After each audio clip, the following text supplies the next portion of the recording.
Flow 94.9 FM, Oluoha.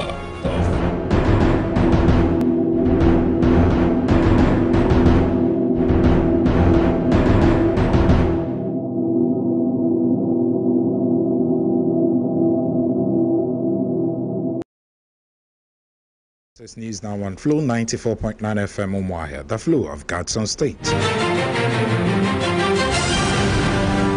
I am Ginika Oluoha. The headlines. President Buhari dismisses rumor of violence ahead of tomorrow's election.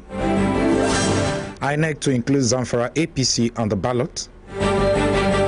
The defunct NEC chairman advocates for punishment of electoral offenders according to law. Foreign scene, arrest of army officers over alleged failed coup. Details shortly.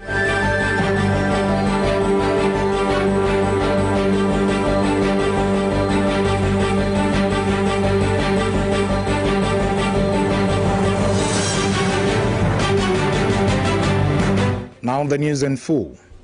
President Muhammadu Buhari is reaffirming Nigeria's resolve to uphold democracy, insisting that the nation will not be deterred from this path.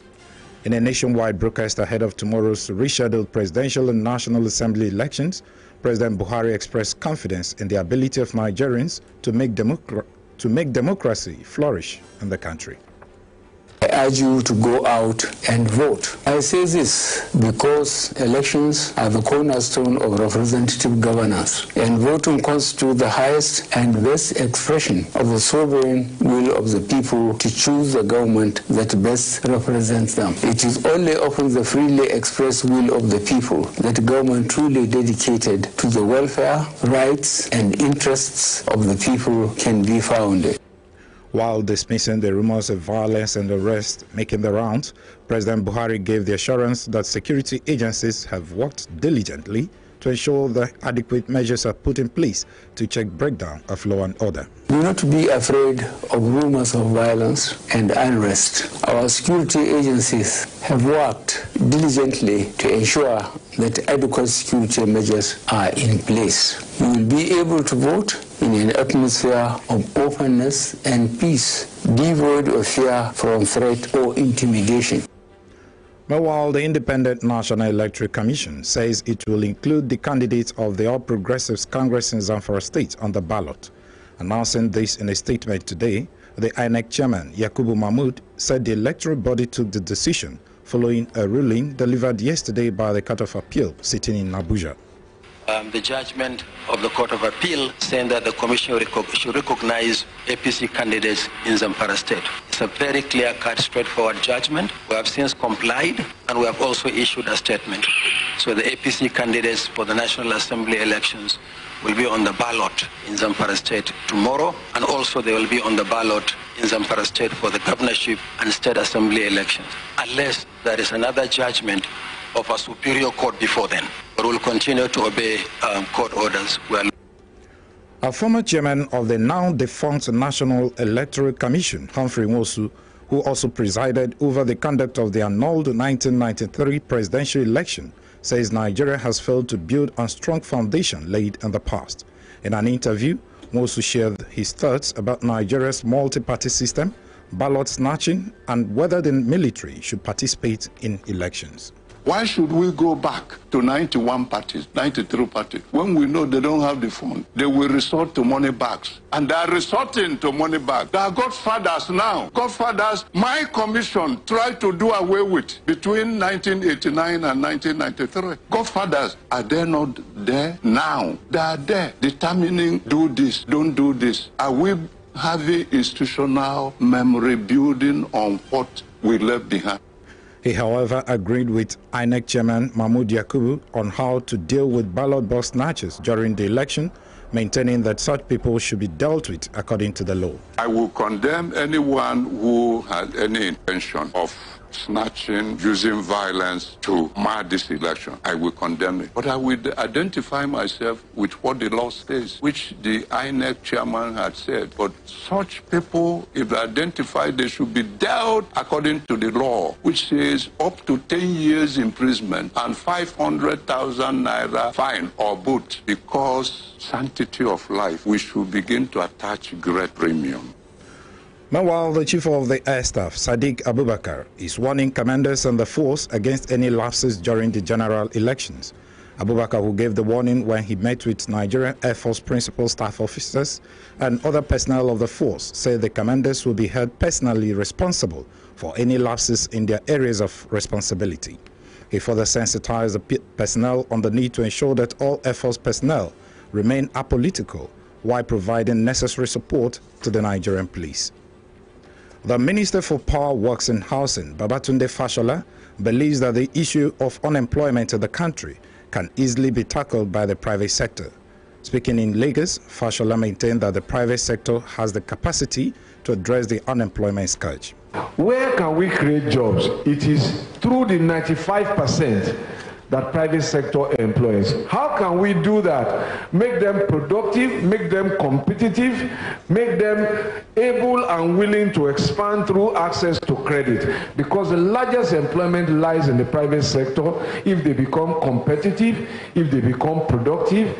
But nobody, no nation has ever produced jobs by proclamation. The Cross River State Governor, Ben Ayade, is charging the newly inaugurated Security Council for local government in the state to work in the interest of the people. The governor, who gave the charge in Calabar, the state capital, also urged the council members to come out with policies that will improve the lives of the rural populace.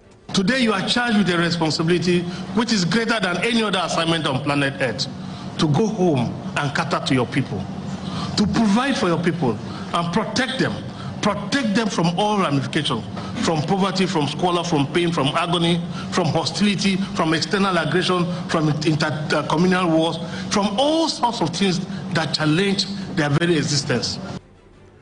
Ahead of tomorrow's presidential and National Assembly elections in Nigeria, there may be a possible voter apathy arising from the presidential directive to security agents to deal ruthlessly with anyone who attempts to disrupt the process. Flu FM News has more. As Nigerians head to the polls tomorrow to begin the process of electing new leaders for the country, there are fears of possible apathy arising from President Muhammadu Buhari's directive on the security operatives to be ruthless on electoral offenders. Anybody who decides to snatch boxes or need thugs to disturb it, be either the last local action you will take. I clearly give the military and the police ruthless. We are not going to be blamed that we want to rig the election. I want Nigerians to be respected. Let them vote whoever they want across the parties. The PDP had described the statement as a declaration to scare prospective voters from exercising their franchise. I appeal to you to make that sacrifice, come out again and vote. Nigeria is a country that we're practicing democracy. Nigeria is a country that we want to go by the rule of law. What Mr. President said today suggests that this is a country with jungle justice. It is not. INEC on its part had maintained that it will follow established guidelines in tackling malpractice. Should ballot box snatchers be shot at sight? The position of the Commission is that all violators of the Electoral Act should be punished according to the provisions of the Electoral Act. Residents of Oluoha who spoke to Flu FM News, however, expressed worries at their safety during the elections. Because people have been involving in such acts and they go scot-free. But if the president has decided to arise at this point in time to say that anybody found in such act will be dealt with, I think I align myself with what the president has declared so that we can be able to have a free and fair. We should rather urge Nigerians to come out, cast their vote peacefully and go back home, because this, he has said, we rather, frighten Nigerians. It is uncalled for. We are in a civilian regime. It was a harsh comment made by the president. The law says that even a criminal is assumed to be innocent and is proven to be guilty by a court of competent jurisdiction. Well, I think everybody should behave him or herself. Nobody should go out there and snatch the ballot box. We only go there and vote and go back home. It is hoped that the security agencies will respect the rights of citizens to exercise their franchise while intending electoral offenders are warned to stay away from polling units. Oluchi Ndubizu, Flow FM News. All right, good job, Oluchi. News now on Flow 94.9 FM continues shortly with foreign, sports, and entertainment news. Stay with us. You are listening to News Now on Flow 94.9 FM. Oluoha, the flow of God's own state. Detailed, balanced, straight to the point. News Now on Flow 94.9 FM. Oluoha. 6:45 a.m., noon, and 6 p.m. News Now. News as you need to know it. The flow of God's own state.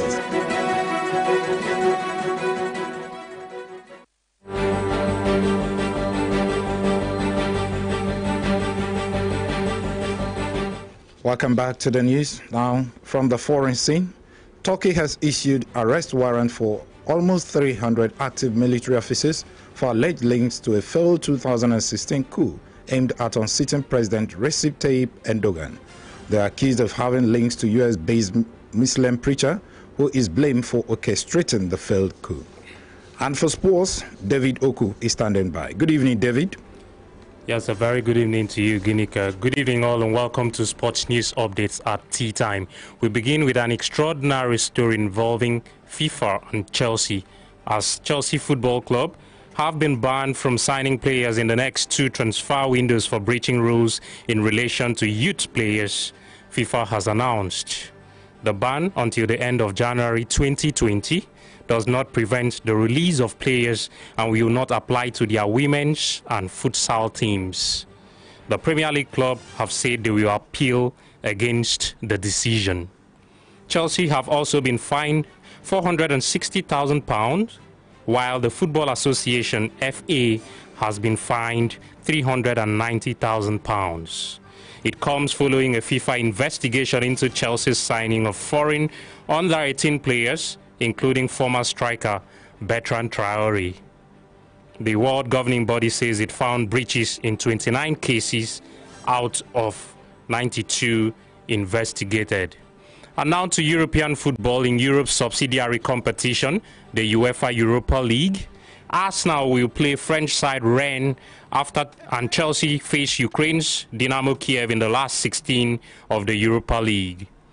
Rennes are 11th in Ligue 1, while Kiev are second behind Shakhtar Donetsk in the Ukrainian Premier League. The Premier League clubs avoided Syria's second and third place sides, Napoli, who face FC Salzburg, and Inter Milan, who play Eintracht Frankfurt. And now back home here in the Nigerian Professional Football League, Plateau United players and their coaches have been placed on half salary by the club's hierarchy following their 1-0 home defeat to Kada City in the NPFL Match Day 10 encounter at the new Jos Stadium on Wednesday, according to reports. It was the Jos club's first home loss in 3 years in the Professional Football League.